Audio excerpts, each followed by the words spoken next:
Hello everybody out there, this is John, and this is my second unboxing of the year 2014, and so it's technically not an unboxing. I already unboxed everything. I figured you guys had much better things to do than to watch me fumble around trying to get a box open for 3 minutes, which is about what it took me.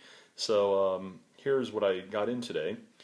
First of all, I'd like to thank Silverfish VT for the recommendation here. I kind of went by what he had said about how great these coins were, and I bought 5 Tokelau 2014 Year of the Horse coins, and they are just as gorgeous as he said they were. So really like these. The next thing I bought and got in today was actually 3 ounces of gold. So I have 3 1-ounce coins. I'm more of a silver guy than a gold guy, but I wanted to diversify a little bit. And so the first gold coin I'd like to show you is the 1-ounce Buffalo. It's the first Buffalo I've ever had, and it's a very nice coin. The second 1-ounce gold piece I had is the Chinese panda, and the Chinese government minted coins with the panda are just gorgeous, both the silver coins and the gold coins. It's just a nice looking coin.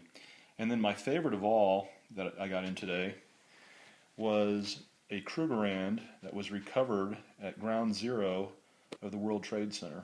And this was kind of a little bit of a, I don't know, kind of going back to my childhood, because I remember back in the late 70s, my dad bought me a Krugerrand and put it under the Christmas tree on Christmas Day, and I kind of always wanted to get a Krugerrand since then. I never knew what happened to that thing. I hope we sold it at the 1980 highs, but I don't really remember truthfully.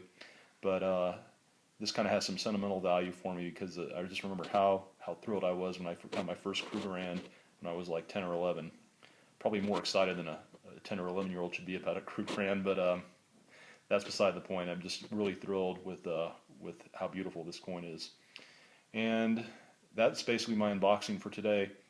I also just wanted to go over a few reasons on why I personally buy silver. Now, you may or may not agree with me, but these are my own personal reasons, and so I'd just like to talk to you about that a little bit. But the first reason I buy silver is for diversification. I don't want to be in dollars all the time, and I think silver makes a great diversifier. It's a proven store of value, and so that's really the first and one of the biggest reasons that I do buy silver, is to diversify my financial holdings.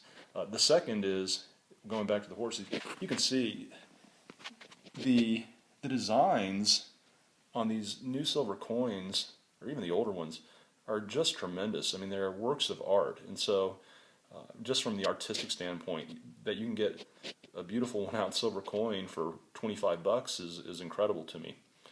The third reason that I personally buy silver is I feel like there's a very good chance that silver is undervalued based on a few metrics.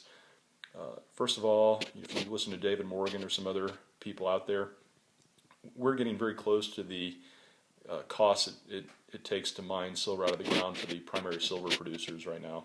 Yes, I understand that a lot of silver, and I mean a lot, comes as a byproduct of mining other materials, but I think when you get to the fact that the primary silver minings, you're at near cost for them to extract it out of the ground, I think is a bullish sign for silver. I think the gold to silver ratio is a little bit out of whack. It could go higher. Right now, I think it's over 60. I think probably a fairer value, at least in my mind, would be 20 or 30 to 1. But right now, I think I think silver is at least undervalued relative to gold. And I guess going along with that, there's such a small percentage of people that own silver. Very few people stack or collect. Very few people even have any silver. Outside of maybe some silverware they've had passed down or something like that, very few people consciously go out there and buy silver. And so if that paradigm ever changes and a lot of people all of a sudden started to demand silver, I think you would see a huge spike upward in price. So that's the third reason that I like buying silver. The fourth reason is I just don't feel like the government's been a good steward of the dollar. We have government inflation statistics that are understating the true rate of inflation. Anybody out there right now knows that the cost of living for things that you need are much higher than 1 or 2%. And so that's another reason. It's kind of as a store of value thing. The fifth reason is just the way it makes me feel when I get new silver in the mail and I show them and I share them with my kids. It kind of brings me back that magical feeling like when you're a kid, kind of that type of happiness and joy, for lack of a better word. And so that's a fifth reason. And I guess the sixth reason, and this really is one of the top reasons, is my gut just says something is not right about this economy. When you're having to pump billions into the economy just to kind of keep things afloat, something's not right. And there's just something, my head is just telling me, my gut is telling me that this is not right what's going on right now. And my gut is also telling me that buying these right now, buying silver at these levels, is a great move. Now, my gut's not always right, but it's right often enough to where I listen to it. And so those are really kind of the six reasons that I'm a silver buyer. I know everyone has different reasons for buying silver or for not buying silver, but those are mine. Anyway, hope you guys have a great day. You guys take care. Be good to each other. Until the next time.